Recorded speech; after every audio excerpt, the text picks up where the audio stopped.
I'm back and pissed.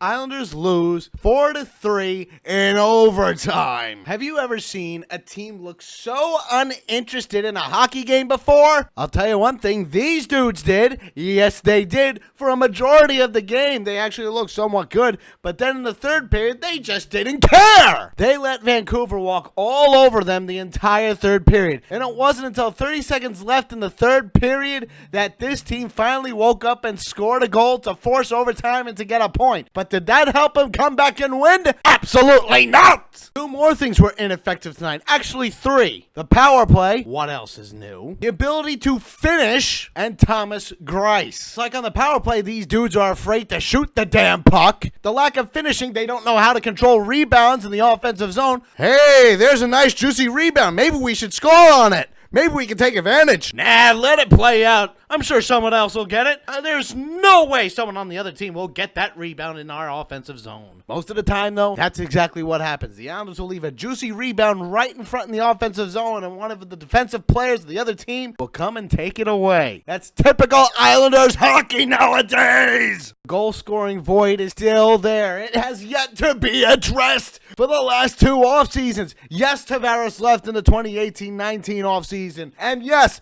nothing was done to address the goal scoring in this past offseason. We got Derek Brassard and Semyon Varlamov. That was the solution. We have no pop up front. We have no depth scoring. When the top six fails to score goals, you're supposed to rely on your depth scoring on the bottom six. But guess what? The bottom six can't score. We have no depth scoring, and when the top six struggles, this team fails to score goals, and they struggle heavily. But hey, Michael Del Cole scored tonight. It's almost laughably funny how bad these guys have been since the game against Anaheim in Anaheim. 13, 12, and 4 since then.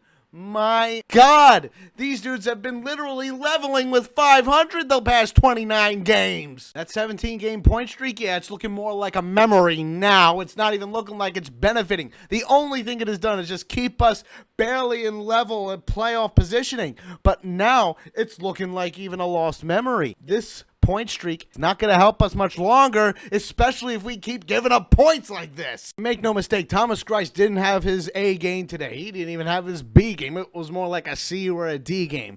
And I'm a big fan of his. But my God, allowing 2 soft goals. It could be debatable with 3 because of the third goal, but I tend to leave that on the side of who is covering who. But the point being, Thomas Greiss allowed 2 bad goals. The second goal in regulation and the overtime winner. My God, he needs to get his act together. He had a good game against the Rangers. Don't get me wrong. That was a good game for him. But this game against Vancouver to make a statement, he wasn't good at all. Mind you, once again, the Islanders made another goaltender look like a Hall of Fame goaltender. They made Jacob Markstrom look like Roberto Luongo, for God's sake. Now, here's a question for you. Are we sure that was Jacob Markstrom really in net, or is that Roberto Luongo disguised as Jacob Markstrom? These are the questions, people. These are the questions that deserve answers. And yet another game where the Islanders can't win in regulation. We start February off with a loss. We finish January with a win, though, against the rival Rangers. 4 regulation wins, 5 regulation losses, and 2 overtime losses. That's not good. That's under 500 for a New York Islanders team in January. All I can say is that I hope the Islanders can bring their A game against the Dallas Stars on Tuesday. Thank you very much, everybody, for watching the Risorto Report, Isles Recap Edition. I'm your most gracious host, if you've not been blessed with my presence, Greg Risorto, and I will see you after the game against the Dallas Stars at the Barclays Center. Please remember to like this video. Comment down below if you liked it or not. Please subscribe, share it with everybody you know all over the World Wide Web. Follow me on Facebook at The Risorto Report. Follow me on Twitter. Links in the description. And as always, let's go Islanders.